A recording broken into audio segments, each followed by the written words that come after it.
በስመ አብ ወወልድ ወመንፈስ ቅዱስ አሐዱ አምላክ አሜን። ተወዳችሁ በጌታችን በኢየሱስ ክርስቶስ የተባረካችሁ በሰማይ ስፍራ በመንፈሳዊ በረከት የተባረካችሁ በብዙ ጸጋው በብዙ ደግነቱ በብዙ ምሕረቱ ይጠብቀን ከሰማያት ወርዶ ከእናታችን ከእመቤታችን ተወልዶ መስቀል ላይ ሲሰቀል ዕዳ ሲከፍል ዕዳ የተከፈለለት የዳነ ሕዝብ የሆናችሁ የመድኃኔዓለም ልጆች ሁላችሁ ዕድለኞች ሁላችሁ እኔም እናንተም ዕድለኞች እንደምን ቆየን? ሁሉን የሚችል አምላክና ጌታ ኢየሱስ ክርስቶስ ከሰማይ አባቱ ጋር ሕያው ከሚሆን ከመንፈስ ቅዱስ ጋር በአንድነቱ በሦስትነቱ የተወደደ የተመሰገነ ይሁን። ወደ ኢየሩሳሌም ወደ ቅድስት ሀገር ጌታ ወደ ተወለደበት ጌታ ወደ አስተማረበት ጌታ ወደ ተጠመቀበት ወደ ተሰቀለበት ወደ ተነሳበት እመቤታችን ወደ ተወለደችበት እመቤታችን ወደ ኖረችበት ሀገር ወደ ተባረከችው ምድር ደርሰን እንድንመጣ ለገና ልዩ ፕሮግራም አዘጋጅተናል። ቀራንዮ ኢየሩሳሌም ጉዞ ማህበር ጋር አንድ ላይ አጋፔዎች ወይ እናንተ ወይ ቤተሰቦቻችሁን ላኩ። አብረን አክብረን ደስ ብለን እንቆይ። ይህንን እናሳስባለሁ።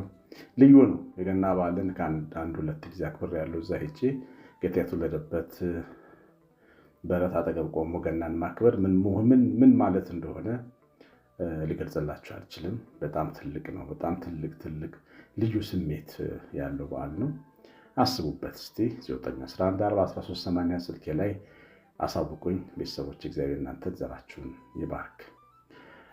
ዛሬ የምንማረው መንፈስ ቅዱስ መልእክት ለሁላችን የሰጠን ጨለማው ያልፋል የሚል መልእክት ነው። አንደኛ ዮሐንስ ምዕራፍ 2 ቁጥር 8 ላይ እንግዲህ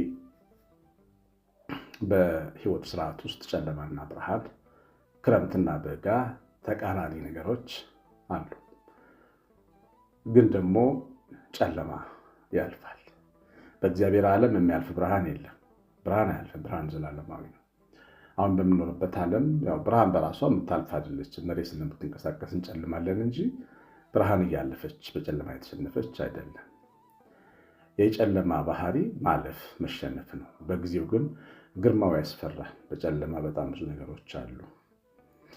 ከሌሊት ግርማ ይላል ቅዱስ ዳዊት መዝሙር 90 ላይ በቀን ከሚበር ፍላጻ ከአደጋና ከቀትር ጋኔን አትፈራም ይላል። የሌሊት ግርማ ማታን መፍራት። ማታ በጣም ብዙ አደጋ አለ። ታውቃላችሁ፣ ጨለማ ሲሆን ሰው ብዙ ነገር አያየም። ጨለማ ሲሆን እና ማያይበት ጊዜ ነው። የህይወት ጨለማ አንዳንዴ ሰው ላይ ይወድቃል እና ያ ጨለማ ሲወድቅ ሰው ምንም ነገር አያይም። እግዚአብሔርን ይረሳል። የተሻገረውን ባህር ይረሳል። ያለፈውን ተራራ ይረሳል። የትናንቱን ይረሳል። እግዚአብሔር እንዴት አድርጎ እንደታደገው ይዘነጋል። የእስራኤል ልጆች ትልቅ ምሳሌዎች ናቸው ለዚህ። የኤርትራን ባህር ተከፍሎላቸው አልፈው ውሃ ሲጠማቸው እግዚአብሔርን ያማርሩ ነበር እና በውሃ ጥም የሚያልቁ ይመስላቸው ነበር። ውሃ ተከፍለው እያለፉ ማለት ነው። በታላላቅ ተአምራት ተሻግረው ግን የሚገጥማቸው ጥቃቅን ችግሮች ታላላቅ ተአምራቱን ያስረሳቸው ነበር እና ሰው በጨለማ በደንብ አያይም። እግዚአብሔርን ጭምር ይረሳል፣ ይደነጋገራል፣ ይፈራል። ምን ለመናገር አንዳንድ እንቅልፍ እምቢ ሲላችሁ አዲስ አበባ እንደውም ይሻላል ክፍለ ሀገር። እኔ ክፍለ ሀገር ስኖር አንዳንድ ወደ ገጠር ለአገልግሎት ሄጄ አጋጣሚ እንቅልፍ እምቢ የሚለኝ ጊዜ አለ እና ሌሊቱን ስመለከተው እጅግ ያስፈራል። ከእኩለ ሌሊት ቀጥሎ ያለው ሌሊት ማለት በጣም ያስፈራል። ዝም ብሎ ሰውነታችን ይፈራዋል ያን ነገር። ጨለማ ይወላችሁ እንግዲህ ዝም ብለን ማታ ሲሆን የሚመጣው ጨለማ ብቻ አይደለም መሆን ያልፋል የተባለው። በሕይወታችን ውስጥ የሚገጥመን የምንጋፈጠው ጨለማ ነው። የተለያዩ ሰዎች መልእክት እያላካችሁልኝ ነበር ሰሞኑን። ቤተሰብ የታመመባችሁ፣ ልጆች ያመመባችሁ እናቶች ከባድ ጊዜ እያሳለፋችሁ እንደሆነ እረዳለሁ። ጨለማ ይወድቃል፣ ግን ጨለማ ደግሞ ጥቅልል ብሎ ያልፋል። ሰው ከታመመ ይድናል፣ የታሰረም ይፈታል። ምክንያቱም እግዚአብሔር ቃል ለሁሉም ጊዜ አለው ይላል። ለሁሉም ጊዜ አለው። ለመታመምም ጊዜ አለው፣ ለመዳንም ጊዜ አለው፣ ለመታሰርም ጊዜ አለው፣ ለመፈታትም ጊዜ አለው፣ ለመድከምም ጊዜ አለው፣ ለመበርታትም ጊዜ አለው፣ ለመሞትም ጊዜ አለው፣ ለመነሳትም ጊዜ አለው። ስለዚህ የማያልፍ ጨለማ ከኛ በላይ የለም። እግዚአብሔር ልጆች እና ከባባድ የምንላቸውን የምንጋፈጣቸውን ወይም ያለፍናቸውን ነገሮች አይተን ሁላችንም እንመሰክራለን። ለጊዜው አይመስሉም፣ የሚነጋ አይመስልም። ግን የአጥቢያ ኮከብ ኢየሱስ ክርስቶስ አጠገባችን ስላለ ይነጋል። በቃ ይነጋል፣ ያልፋል። ዳዊት ንጉሥ ከሆነ በኋላ ሕይወት አልቀናችለትም። ንጉሥ ከሆነ በኋላ ጎልያድን ገድሏል። ያ ደግሞ መዝሙር ይዞ መጥቷል። እልፍ ገዳይ ተብሎ ንጉሥ ሲቀና ድረስ ዘምረውለታል ሴቶች። ያ ውዳሴ ከንቱ ደግሞ ለዳዊት የሕይወት መከራ ነው የሆነበት። ንጉሡ ነፍሱን ለማጥፋት እየማለ ያሳድደው ነበር። 15 ዓመት ነው የተሰደደው ዳዊት። የተቀባው በ15 ዓመቱ ነው። ደግሞ 15 ዓመት ተሰደደ። ዋሻ ለዋሻ እንደ ሽኮኮ፣ እንደ በረሃ ፍየል፣ እንደ በኋላ ቋጤ ለቋጤ ነው የኖረው። ማይመጥነውን ነገር ሁሉ ያደርግ ነበረ። ወደ አንኩስ ሄዶ ነበር። ፍልስጤማዊ ንጉሥ፣ ፍልስጤማዊን ገድሉ ጀግና የተባለው ሰው አንኩስን አስጠጋኝ ብሎ ፍልስጤማዊ ሀገር ሁሉ ሄዶ ነበር። በዚህ ልክ ሕይወቱ ተፈተናበት ነበር። አንድ ጊዜ በፂግላ ሚስቶቹን ልጆቹን ዘርፈውበት ሄደው ነበር አደጋ ጣዮች። ዳዊት የገጠመው መከራ ልነግራችሁ አልችልም። ብዙ ጊዜ የሳኦል ቀስት ተወርውሮበት ተስቶታል። ወንድሙ አቤሴሎም መፈንቅለ መንግስት አድርጎ ሊገለው አሳዶታል። በጣም ብዙ ፈተና አጋጥሟል። ግን ዳዊት ምን ብሎ ነው የዘመረው? በቃ ምን ብሎ ነው የዘመረው? እግዚአብሔር ያሳልፋል። በቃ በሞት ጥላ መካከል ማለት ያሳልፋል ማለት አልፈን እንሄዳለን ማለት ነው። በሞት ጥላ መካከል እንኳን ብሄድ አንተ ከኔ ጋር ስትሆን ክፉን አልፈራም ነው ያለው። በዋሻ ውስጥ በሞት ጥላ ውስጥ ያልፋል ማለት ሲያልፍ እያለፈ ነው ወደኋላ። እሱ ወደፊት ሲሄድ ወደኋላ እያለፈ ይሄዳል። ልክ እንዳለፈ ውሃ ካለፈ በኋላ ወንዝ ተመልሶ ወደኋላ እንደማይመለስ ተመልሶ ላይ መለስ ይሄዳል። እና ያን ሁሉ የ15 ዓመት ጊዜ ስትመለከቱት ዳዊት ያሳዝናቸዋል። እንኳን ዳዊትን አልሆንኩ ትላለች። ግን ዳዊት 40 ዓመት ነገሰ። ከዛ በኋላ 15 ዓመት የለቅሶ ከ40 ዓመት በላይ ደግሞ የንግስና ዘመን ነበረው። የእግዚአብሔርን እጅን በማየት ደስተኛ ኑሮ የኖረ ሰው ነው ዳዊት።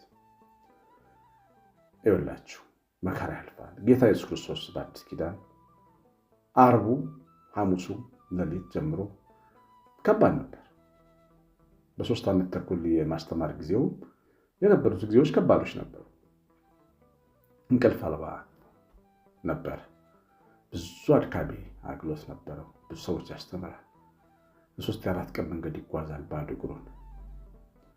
አንዳንድ ጫካ ውስጥ ያድራል።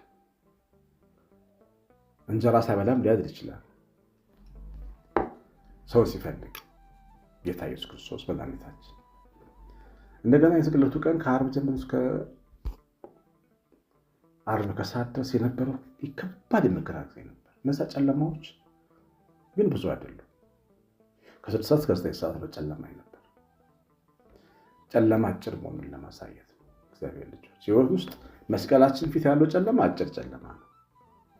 ብዙ ዘመን አድርጋችሁ እንዳታስቡ። እሱ ነው የሚያስፈራ።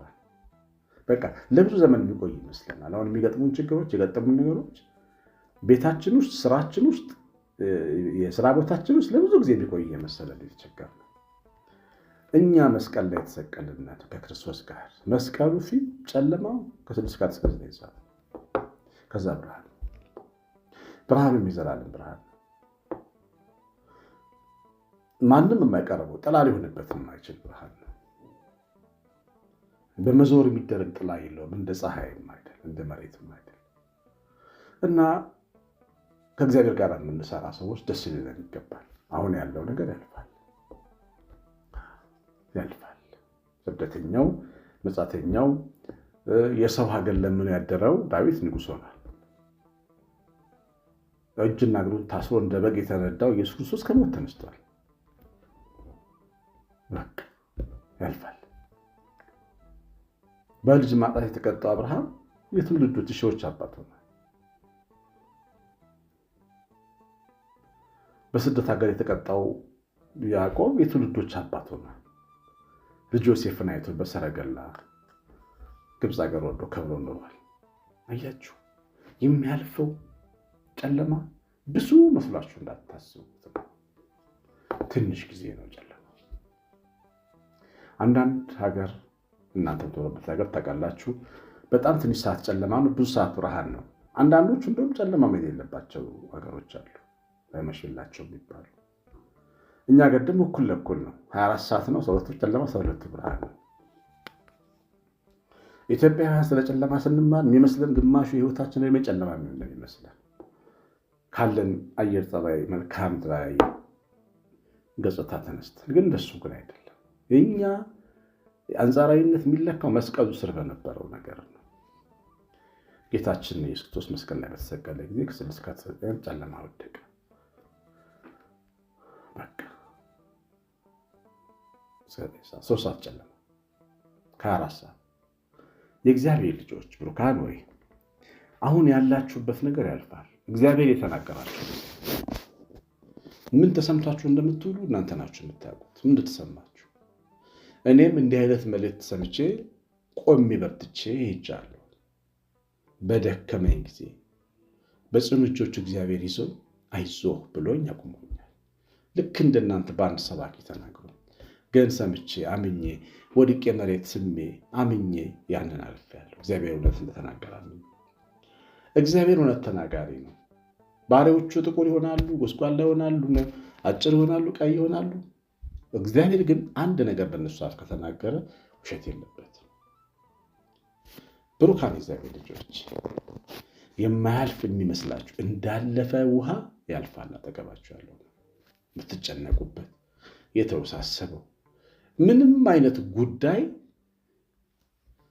ከእናንተ ጋር ሊጋባና ዘላለማዊ ኑሮ ሊኖር 70-80 ዓመት ሊኖር አልመጣም። ክብር ነው እንደሱ ነው የመጣው። የዘላለም ሕይወት ነው እንደሱ ነው የመጣው። ልጅነታችን እንደሱ ነው የመጣው። ሳያልፍ እንደ ጥላ ቋሚ ዘላለማዊ የሆነ እሱ ነው።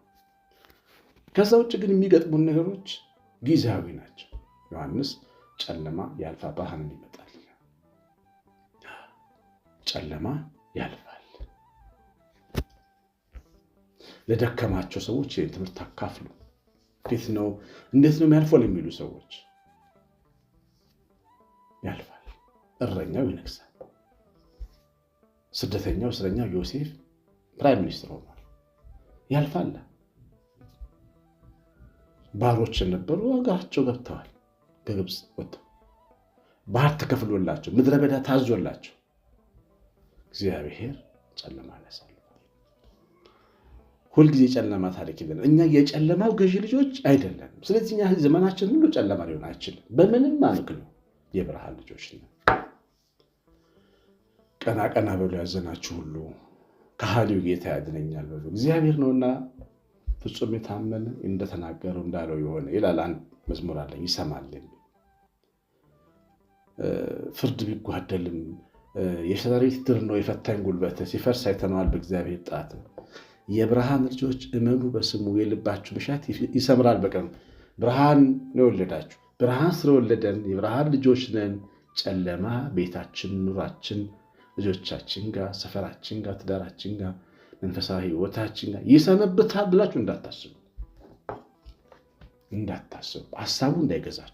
ንጉሳችሁ ገዣችሁ በልባችሁ ለእግዚአብሔር ይሁን። ዳዊት እንዳለ እኔ ግን ንጉሴን በልቤ ላይ ሾምኩ። ብርሃን የሆነ ንጉሥ አለ። በጨለማ ፊት ብርሃን መሆኑን ሁልጊዜ መንገርን ማመንም ይገባናል። እግዚአብሔር ይህንን ዛሬ መንፈስ ቅዱስ ያስተማረን የሰማነውን በልባችን ጻፍ። መንፈስ ቅዱስ ይባርካችሁ። እግዚአብሔር ቸርነት የእናታችን የእመቤታችን ረድኤት በረከት የምላት ጥበቃ አብሮን ይሁን። ቀሲስ አሸናፊ ገብረ ማርያም ነኝ። የቅድም ማሳሰቢያ አትርሱ። ሁሌ እንደምታደርጉት ኮሜንትና ላይክ ማድረግን አትርሱ። ሰላም